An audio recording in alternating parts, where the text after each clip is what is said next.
Coming up on today's show.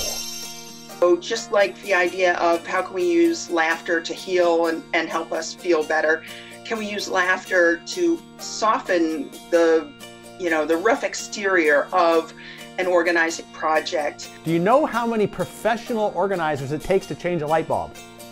Oh no, someone else would probably want to measure the lumens that light bulb was putting out to be certain that it was enough for the room. Yeah.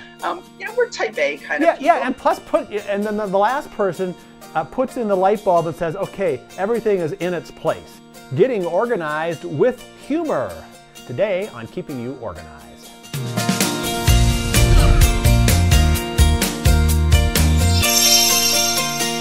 Hello, welcome to Keeping You Organized. Now, you might think this would be the show that I would just love doing. It's a show about humor, and no, I'm not going to do a stand-up routine, but, even though I'd love to, I am going to bring on a professional organizer who proposed this subject to it, and I think it's very intriguing. So we're bringing in Julie Ulmer from Minding Your Manor. Julie, how are you doing today?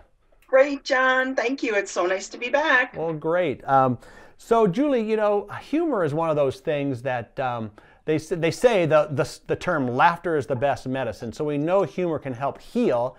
But in organizing, that intrigued me. I like the concept when you proposed. So kind of give us an overview of where we're going with this today. Okay. Well, you know, we know that getting organized or decluttering or paper management is very difficult for a lot of people. It's not their favorite chore or task to get involved in. And so just like the idea of how can we use laughter to heal and help us feel better, can we use laughter to soften the rough exterior of an organizing project or doing paperwork or decluttering, even organizing your computer. How can we build that in? And a lot of it, I find, comes about with language. Mm-hmm. So I like to use language with clients that kind of tickles their brains a little bit to think in a different way about what our tasks are. So you've heard of the donate, keep, toss, recycle, discard. I like to build in something a little more colorful because sometimes we like to soften the terminology. So for instance, instead of using that, the phrase, this is junk, because sometimes that could be offensive to someone. Instead, could we use the phrase, this is passé, or ancient? How about defunct? Old-fangled, rinky-dink, or for instance, how about eons? Have you worn this in the past year? That's sort of the rule of thumb, right? 6 months to a year. How about which was the last eon that you wore something? Which century was this last used, right? Sure, exactly. Yeah. So I like to challenge their thinking too with scenarios that might help them make a decision. So for instance, I had a client who we were working on clothing and I was holding things up and we were doing the typical keep or consign or toss, recycle, what have you. And, I just had a great idea because she was struggling between those. And I thought, okay, well, the old phrase, I wouldn't be caught dead wearing that. That's a little rough. How about this? So I said, well, would you be caught in a zombie apocalypse wearing that? So it's your last outfit, right? It's the last outfit you're probably going to have. And then you're going to, like the TV series, you're going to go on wearing that same outfit over and over and over. Would you want to be caught in a zombie apocalypse? Right. Or would you, for instance, would you not want your pet zombie to wear that outfit? Would you it's not even good enough for your pet zombie or not good enough for your dog to sleep on. So sort of extreme, outrageous ideas, but sometimes it can help versus just the old keep, toss, donate. So I like humor to help us make decisions. Well, too, I think people get stressed out about organizing. So, that's one of those situations where just some of the language. So here, I got one for you. Knock, knock. Yeah? Who's there? A professional organizer. Oh, Professional organizer who? What do you mean? I mean, a professional organizer has the appointment on their calendar. It's on their task list. You should know, Julie, you're a professional organizer. I don't know. I just made that up. Is that funny enough or not? It is. Okay. It is. Get warned, because I'm going to come up with a couple just out of nowhere, because, I want to have fun with this, right? I mean, absolutely. We can have humor in the podcast too, right? Sure, definitely. Okay. I love it when I get SOSs from clients. So, a typical SOS, one client, she frequently refers to me as being really a rescue service. And she thinks I should get a little red siren to put on top of my car. So I get these little text messages from her once in a while. Siren situation. Oh, no. And it's a call for help, but we giggle about it, and it helps her feel a little bit better that, in her mind, it is kind of an SOS. Help, I'm drowning in stuff, or my house is really unraveling. Please, can I have some help here? It's just as important for her to, have help with that as it would be to have help, with some other dreaded chore like yard work or fixing a car or what have you. So okay, well, on this concept of language, is there anything else we want to touch on other than maybe changing some of the words to get a little kick out of it and really make people think? Yeah, one of the things I hear often is, this is going to be a scary drawer, or this is a scary closet, or that's a scary room. It's not something that they want to face. And I hear that word over and over. Yes. So what I like to do is to try to placate those feelings of fear by letting them know, first of all, I am here with you. And sometimes I'll play a little game with it, like, hey, I'm your Samwise and you're the Frodo, and I'm going to be your buddy, and I'm going to help you on this treacherous journey to deal with your stuff, or, destroy the ring. But people get a giggle out of that. And I also like the idea of, actually, this came from another client, of using the idea that when you have like a lot of something that, is really overboard, let's say magic markers, or she said it was during an episode using with pens. How many pens do you really need? So her little trick with her client was to say, well, there is a city bylaw that says you really only should have less than 50 pens. So I thought that was a really good one too. Right. So how can we kind of play games to sort of change perspective? And I've got some tips about changing perspective too. Well, let's hear a couple of those tips. Okay, so for instance, we all know how everybody thinks their Beanie Baby collection is literally, it's it's going to be a pot of gold for them. And I appreciate that's the way they think. But then what I do is I open up my phone and I pull up pictures that I took last year during the tag sale season. Excuse me, and it's a table in a yard sale, table after table, basket bin of Beanie Babies. And as I keep swiping, they're like, all right, I get it. Okay, you can stop swiping. Right. The other thing I like to do when they're talking about things that they do think is of value, for instance, books. So a book that is signed by someone here in the 21st century, or the 20th century even. Right. And they'll say, well, this is a signed book, even though we know that certain authors sit at bookstore after bookstore all across the country signing books. So I usually challenge them with the idea of, how special is it?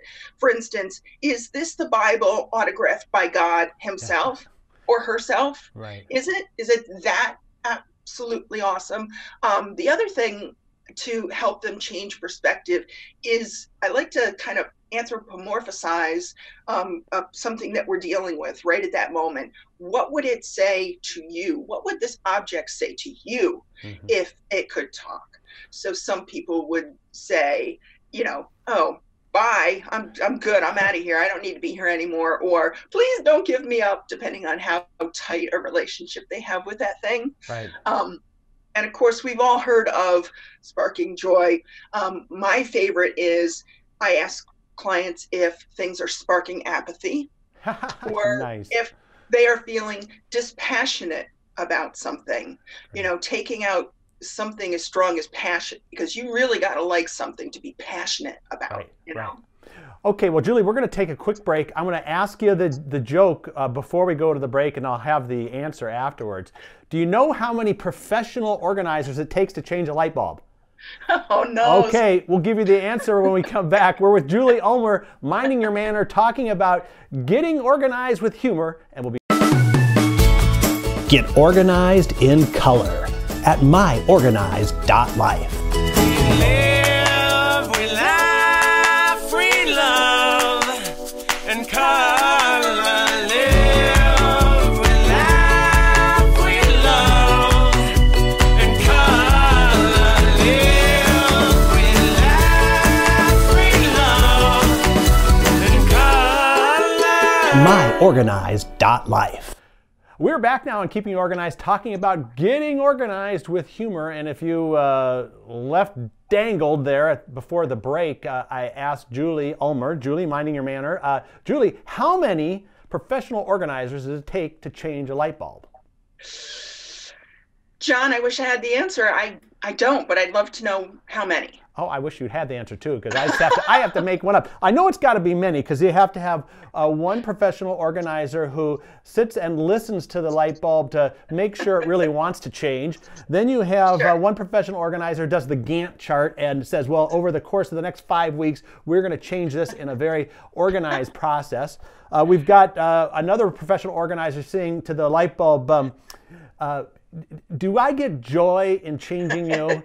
And so that's at least 3. It's probably a lot more, and I'm going to stop while I'm ahead. Sure. So, well, I'll throw a couple in. Okay. Somebody's got to spot the person on the ladder, yes, because safety first, yes, right? And someone else would probably want to measure the lumens, yes, that light bulb was putting out to be certain that it was enough for the room. Yeah. We're type A kind of people. Yeah, and plus and then the last person puts in the light bulb and says, okay, everything is in its place. Yes, right? exactly. And then we're gonna properly dispose of the old light bulb and make sure it goes to a good reuse somehow, right? Absolutely. Okay. Absolutely. Well, we're talking about organizing with humor and having a little fun ourselves. What else, Julie, can you tell us about? I don't know if we got through all those tips about the the different things that you do, but what's next on our list?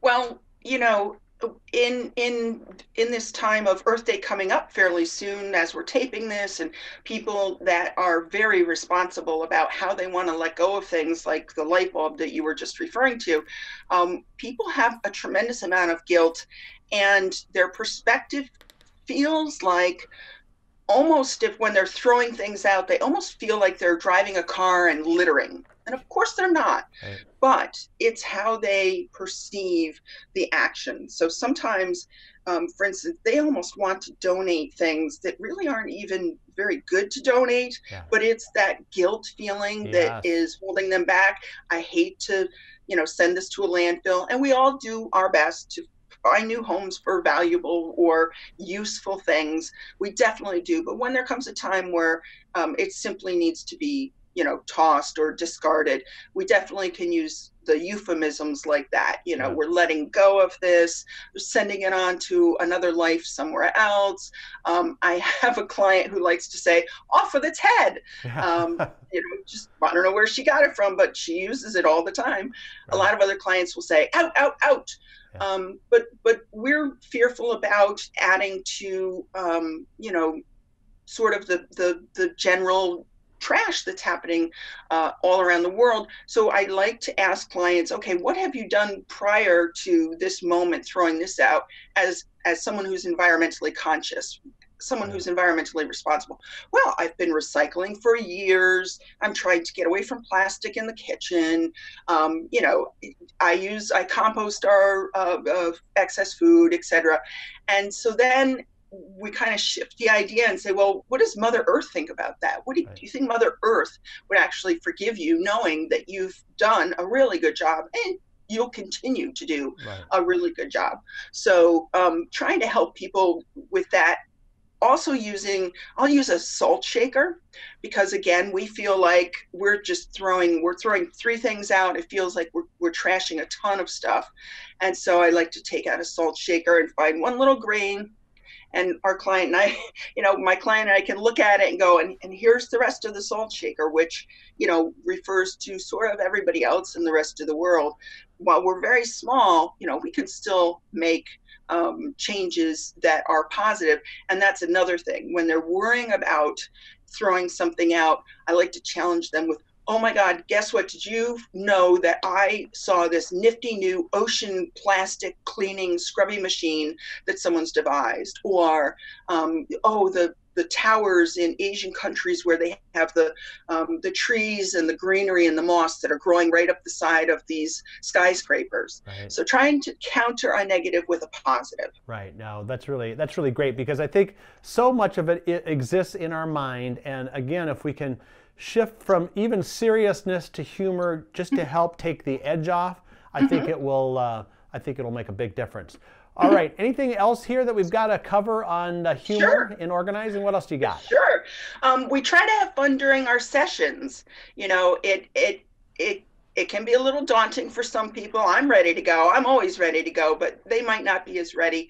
I like to use the phraseology and language again to say, okay, come on, we're going to go hunt for treasures. Mm-hmm. This is our big Indy Jones moment, where we're going to go and excavate. Yeah. I have a client who says she sends her husband spelunking in one of the spare bedrooms from time to time to fetch something. Yeah. So it's great that they can do that too. For instance, when we're doing paper organizing, we'll play a game with the garbage basket, crumple it up. Okay, let's see how many dunks we can get in. Who's going to beat who with, well, I've got 8 in and you missed a ton of times, but it's just fun. It's a game, and we can kind of laugh about it. Could we make a good meme, an internet meme out of something? Yeah. So sometimes we'll take an object or just the activity that's going on. Hey, would Grumpy Cat approve of this? Well, no, Grumpy Cat doesn't approve of anything. Or I always like to have music if my client enjoys music and it's not going to distract us, it's not too loud. I encourage them to play music, and sometimes we'll play Name That Tune. If we're listening to a popular music station, who can name the song and the artist quicker? Or how about this one? This is one of my good ones. We pick something up and we decide, okay, is this such an awesome thing or is it not? And the award goes to not this object, nice. Not this particular object. Okay, how about the award goes to, oh yeah, I do. I love this object. I use it. I need it. It's trophy worthy, definitely. Yeah. Well, it's even like that. You could take an object and say, what is name that object? If you're going through one of those drawers and you find something, well, this is weird. What does this belong to, right? Oh, yeah. I do. I love it all the time because now I know all these really weird little random, well, that's a lamp finial. What? Yeah. Well, it is. Right. Or some of the mystery things, going back to that, it's kind of scary. We see what kind of mystery things come up. So yeah, just trying to lighten the mood. And of course, it can be sometimes working with clients that are having difficulties or they've had loss or trauma. It's always about feeling out the room, being very careful to read the room, kind of allowing them to lead me along a little bit. But if we can make a session go faster and for it to be, less serious on their part, I think that a lot of people have found that it's a great idea to put in some of those pieces of language or ideologies that can kind of help them, sort out what they really do want and what needs to go. And it can be fun. So, Julie, these are great tips. And I think if someone wanted to work with someone fun, who likes to have a little fun when she works, I wonder how they would get a hold of you and what kind of services you offer. Sure. So my business name is Minding Your Manner, which of course was a fun, playful play on words when I thought of it for my business, and I'm located in upstate New York, 30 miles south of Albany, where I service the Berkshires, Northern Dutchess County, Columbia County, and the Capital District of New York State.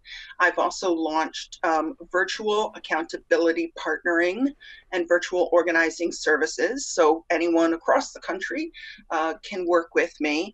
And I love to help people with decluttering, getting organized, paperwork, chronic disorganization, hoarding disorder, seniors who are downsizing, and anybody who needs me to put on my Ghostbuster suit and get in there and bust out those scary areas, the scary rooms, scary drawers. And have a little fun while you're doing it. That's awesome. Well, Julie, thank you so much. This has been a good, uplifting, and enjoyable time, and I'm sure we'll have you back again. Great. Thanks, John. All Take right, care. folks. No joke. This was a great podcast on how to get organized with a little humor, and we want you to come back next time on Keeping You Organized.